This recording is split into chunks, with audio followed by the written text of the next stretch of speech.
Anas ibn Malik radhiyallahu anhu, seorang sahabat yang masyhur, termasuk dari kalangan orang-orang yang al-mukthirina bir-riwayah, termasuk di kalangan sahabat yang banyak meriwayatkan hadis dari Nabi sallallahu alaihi wasallam. Anas ibn Malik. Anas ni tuan-tuan, ketika dia orang Madinah. Anas ibn Malik orang Madinah. Ayah dia bernama Malik, mati dalam keadaan kafir. Dia lari, dia keluar dari Madinah kerana tak mau ikut ajaran Nabi Muhammad sallallahu alaihi wasallam. Kemudian dalam perjalanan dia nak ke Syam, kalau tak silap saya, dia dibunuh oleh musuh dia. Jadi dia mati dalam keadaan lari dari Nabi Muhammad, tak nak ikut Nabi Muhammad sallallahu alaihi wasallam. Antara sebab dia tak nak ikut ajaran Nabi iaitulah disebabkan dia kuat minum arak. Manakala Nabi sallallahu alaihi wasallam mengharamkan arak.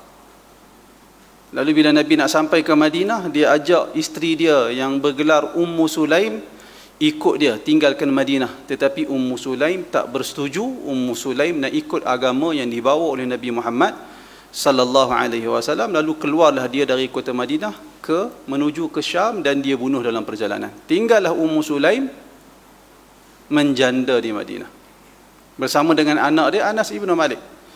Ketika Rasulullah sallallahu alaihi wasallam sampai di Madinah, Anas ibn Malik umurnya, para ulama berbeza pandangan. Sebahagian ulama kata umurnya 8 tahun, sebahagian ulama kata umurnya 10 tahun. Nabi sampai di Madinah, orang ramai orang Madinah datang berjumpa dengan Nabi, memberi hadiah kepada Nabi. Utusan Allah datang.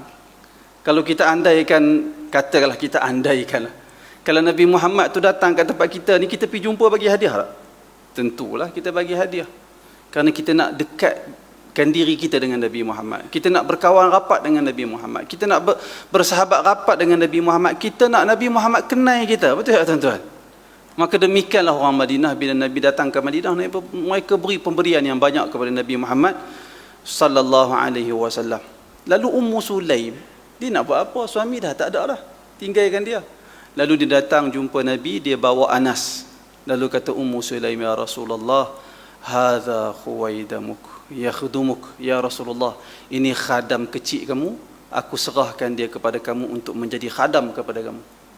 Kemudian Ummu Sulaim minta Nabi doa kepada Anas. Lalu Rasulullah doa kepada Anas dengan riwayat yang berbagai. Sebahagian riwayat kata Nabi berdoa dengan menyebut Allahumma akthir malahu wa waladah wa barik lahu fima a'taitah. Ya Allah, banyakkan harta Anas dan banyakkan anak Anas, dan berkatilah apa-apa yang engkau berikan kepada Anas. Dan ternyata setelah Rasulullah wafat, Anas ibn Malik merupakan orang yang paling, antara orang yang kaya dan antara orang yang memiliki zuriat yang ramai, sehingga dia sendiri bagi tahu bilangan anak dia, bilangan cucu dia lebih dari 100. Ramai. Anas ibn Malik ada harta yang banyak, sehingga dikatakan, diriwayatkan dia memiliki kebun tanaman yang menghasilkan dituai 2 kali dalam setahun. Kaya lah kita, padi sampai sekarang penduduk 2 kali kan setahun. Ni zaman Nabi, itu zaman Anas, telah dituai hasil tanaman 2 kali setahun. Jadi kaya, antara orang yang kaya. Anas ibn Malik, dia menjadi khadam kepada Rasulullah selama 10 tahun. Sebab Rasulullah berada di Madinah 10 tahun. Jadi ketika Rasulullah wafat, dia berumur sekitar 18 atau 20 tahun. Setelah Rasulullah wafat, dia kekal di Madinah. Dia kekal di Madinah sehinggalah zaman Abu Bakar, zaman Umar, zaman Uthman, zaman Ali, dia kekal. Bila berlaku peperangan di antara Ali dan Muawiyah, Anas ibn Malik bersama dengan Ali ibn Abi Talib.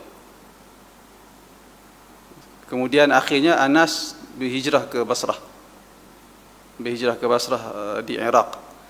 Dan beliau meninggal pada tahun 90, sebahagian ulama kata 92 Hijriah, sebahagian ulama kata 94 Hijriah, ketika berumur 100 tahun. Maknanya tuan-tuan, walaupun hari ini kita bangga dengan teknologi perubatan kita, tetapi para sahabat dahulu ni meninggal 80, 90, 100 itu biasa. Kita nak sampai 100 tahun rasanya Jarang nak ada orang 100 tahun ni. 70, 80 biasanya meninggal. Tapi zaman sahabat meninggal 100 tahun, 90 tahun, 80 tahun. Ramai di kalangan sahabat ataupun beberapa orang di kalangan sahabat memang umur mereka begitu. Sebahagian mereka lanjut usia sehingga buta. Sebahagian mereka lanjut usia sehingga buta. Anas ibn Malik radhiyallahu anhu. Kemudian mak dia kahwin dengan siapa? Mak Anas ni kahwin dengan siapa? Kahwin dengan seorang lelaki, Abu Talhah, yang asalnya seorang musyrik, meminang mak Anas dalam keadaan musyrik. Kemudian mak Anas tolak pinangan lelaki tersebut, melainkan kalau dia memeluk Islam. Lalu lelaki itu, Abu Talhah, peluk Islam untuk berkahwin dengan Ummu Sulaim, dan Nabi SAW mengahwinkan mereka berdua.